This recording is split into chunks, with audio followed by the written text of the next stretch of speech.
नमस्कार दोस्तों, मैं मनीष, आपका मित्र स्पिरिचुअल सी चैनल में आपका स्वागत करता हूँ। तो आज का एपिसोड कोई श्लोक नहीं है।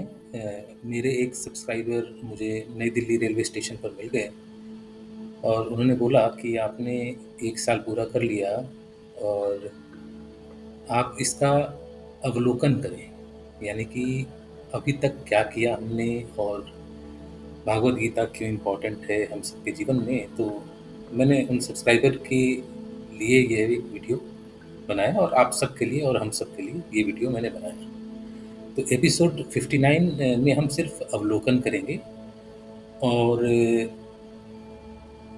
सब्जेक्ट ये है कि भाई गीता में पुस्तक है, मिलियंस ऑफ वीडियोस मिलेंगे आपको यूट्यूब पे। तो हमारा पर्सपेक्टिव क्या है और हम इस पर्सपेक्टिव के साथ कैसे चलना चाहते हैं। तो गीता पाठ में हम यहाँ पे बहुत ही सरलता से वर्णन करना चाहते हैं वर्क लाइफ बैलेंस कैसे मेंटेन करते हैं, कॉर्पोरेट लाइफ में क्या इम्पोर्टेंस है, और इन सब चीज़ों को जोड़ते हुए डे टू डे एक्टिविटीज़ में हम इसका कैसे इम्प्लीमेंटेशन कर सकते हैं। तो देखिए, मैं फिर से एक बात बताता हूँ कि आज रशिया और यूक्रेन में 3 साल से ज़्यादा समय हो गया और युद्ध हो रहा है। बीच में इजराइल के साथ ईरान का युद्ध हुआ और फिर भारत और पाकिस्तान ने भी एक छोटा सा युद्ध किया, और इन सब में एक डिटरेंस देखा होगा आपने, परमाणु बम, न्यूक्लियर बम। किसी के पास न्यूक्लियर बम है, यानी 3 वॉर में किसी के पास है न्यूक्लियर बम, किसी के पास नहीं है। तो परमाणु बम किसने बनाया और क्यों बनाया? तो अगर आप ओटीटी देखते हैं या सिनेमा देखते हैं तो एक फिल्म है ओपेनहाइमर। यह हॉलीवुड फिल्म है। इस फिल्म ने $1 बिलियन का बिजनेस किया।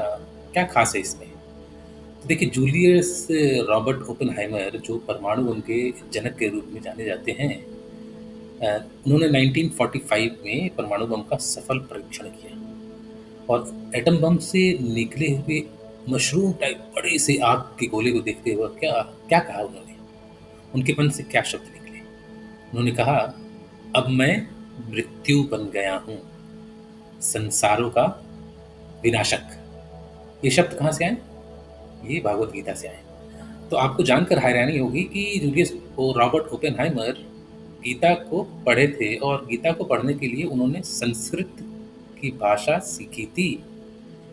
तो अध्याय 11 श्लोक 32 पे अगर जाएंगे आप तो श्री भगवान अथवा श्री कृष्ण जी ने अर्जुन को उपदेश देते हुए कहा था कि मैं लोकों का विनाश करने वाला हूँ, मैं काल हूँ, इस समय मैं इन लोगों का संहार करने में सक्षम हूँ। और यही शब्द ओपेनहाइमर ने भी बोला था। तो अगर परमाणु बम नहीं होता तो क्या वॉर खत्म हो जाते?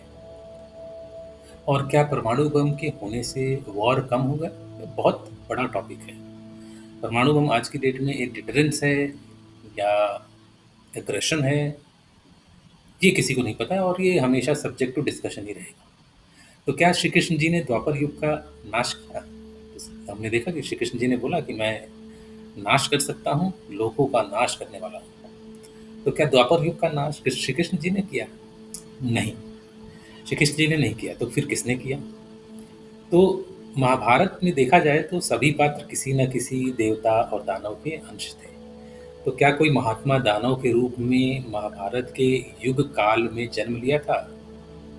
तो कोई ऐसा सोचिए जो बहुत ही ज्ञानी महात्मा थे लेकिन अवतरित हुए और उन्होंने महाभारत के युग काल में जन्म लिया। और वो कौन थे? वो महात्मा विदुर थे। तो विदुर जी का जन्म एक पूर्व कथा तथा महर्षि मांडव्य से जुड़ी हुई है। तो एक राजा ने महर्षि मांडव्य को मौत की सजा दे देते हैं, परंतु जब उनको फांसी पर लटकाया जाता है तो महर्षि मांडव्य मरते नहीं हैं और वो क्रोध निरपराध होकर वह यमराज के पास जाते हैं और बोलते हैं कि मैंने जीवन में कभी पाप नहीं किया, तो मेरे साथ ऐसा अन्याय क्यों हुआ? तो यमराज जी ने बताया कि महर्षि जी, बचपन में कुछ पाप और आपने गलतियां करी होंगी और यह उसका फल है। अब महर्षि मंडव्य एकदम नाराज हो गए, गुस्से में हो गए। उन्होंने बोला और माना ही नहीं बचपन का पाप किसी भी मायने में पाप नहीं होता है और पाप और पुण्य की गिनती बचपन में नहीं करनी चाहिए, क्योंकि किसी बालक को क्या पता कि पाप और पुण्य क्या होता है। और देखिए, क्रोध में आकर महर्षि मंडव्य ने यमराज को ही श्राप दे दिया कि हे यमराज, तुम द्वापर युग में किसी दासी के पुत्र बनकर जन्म लोगे, परंतु काम तुम वही करोगे जो अभी करते हो, मृत्यु और विनाश। तो देखिए, यमराज के रूप में महात्मा विदुर का जन्म द्वापर युग में हुआ। और द्वापर युग में क्या हुआ, ये हम सबको पता है। महाभारत के काल में 18 दिन के युद्ध में विनाश ही विनाश हुआ, मृत्यु हुई, मृत्यु हुआ। तो किसी व्यक्ति और व्यक्तित्व को पहचानना कितना कठिन है आजकल। आज के कलयुग में देखा जाए तो देवता और दानव हम सबके भीतर हैं, हम सबके शरीर के अंदर ही हैं। तो श्रीमद् भागवत गीता एक धार्मिक किताब नहीं है, मैं नहीं मानता कि ये एक धार्मिक किताब है, परंतु यह जीवन जीने का एक तरीका है। It teaches us the way of life. How should we ideally live our lives and how should we think? ये एक तरीका है बताने का, और ये मनुष्य को एक मार्गदर्शन देता है, यानी डायरेक्शन देता है अपने जीवन में। तो गीता कैसे शुरू हुई, और मेरे सब्सक्राइबर ने पूछा कि भाई गीता की शुरुआत से अगर आपको अंत तक कंक्लूड करना है तो कैसे करेंगे। तो मैंने कहा कि गीता की शुरुआत जो है वो उलझन से हुई थी। अर्जुन दुखी थे, विषाद की अवस्था में थे, उन्हें समझ नहीं आ रहा था कि क्या सही है क्या गलत है। और हम सब लोग हर दिन किसी न किसी हर पल उलझन में होते हैं या महसूस करते हैं, और सोचते हैं कि क्या सही है क्या गलत है, क्या करना चाहिए क्या नहीं करना चाहिए। तो मेरे हिसाब से गीता गीता को देखा जाए तो श्रीमद् भागवत गीता में 8 मुख्य बिंदु हैं, और मैं उन 8 बिंदुओं को बात करता हूँ। पहला, कंफ्यूजन है। अर्जुन के मन में कंफ्यूजन है। मेंटरशिप है, तो श्री कृष्ण जी के रूप में मेंटर हैं। तो श्री कृष्ण जी सिर्फ अर्जुन के मेंटर नहीं थे, वो दुर्योधन के मेंटर थे और वो सबके मेंटर थे। तीसरा, गाइडेंस है। श्री कृष्ण जी के विचारों से हम सबको आज भी प्रेरणा मिलती है, गाइडेंस मिलती है। सही और गलत, राइट एंड रॉन्ग है। सही और गलत परिस्थितियों से होता है।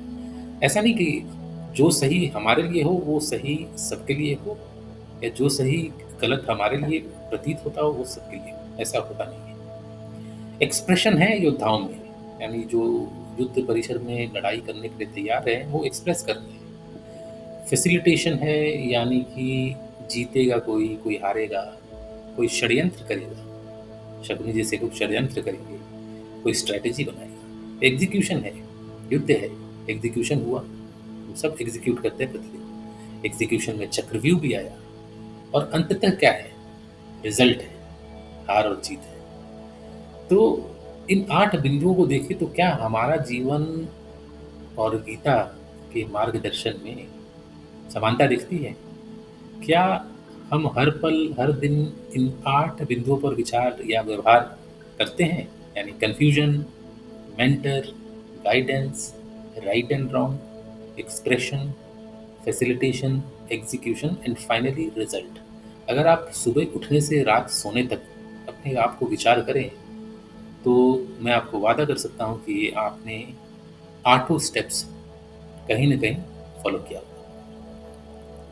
तो इन विचारों के साथ मैं अपने विचार उन सब्सक्राइबर के लिए दिलाना चाहता हूँ कि अगर हम अपने जीवन में गीता के संदेशों का पालन करें और उसे एक आदेश की तरह माने, तो हम विश्वास कर सकते हैं कि हम सब निरंतर जीवन में एक सुखद जीवन व्यतीत कर सकते हैं, और कोशिश कर सकते हैं कि हम वो चीज़ें करें जो सही है।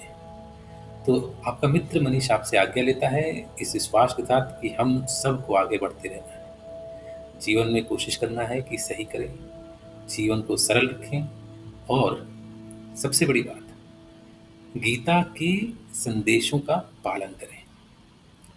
तो मित्रों, अगर आपको चैनल पसंद आया तो चैनल को लाइक करें, सब्सक्राइब करें। धन्यवाद। सुख का सदैव सदैव अनुभव करें। जय श्री कृष्ण।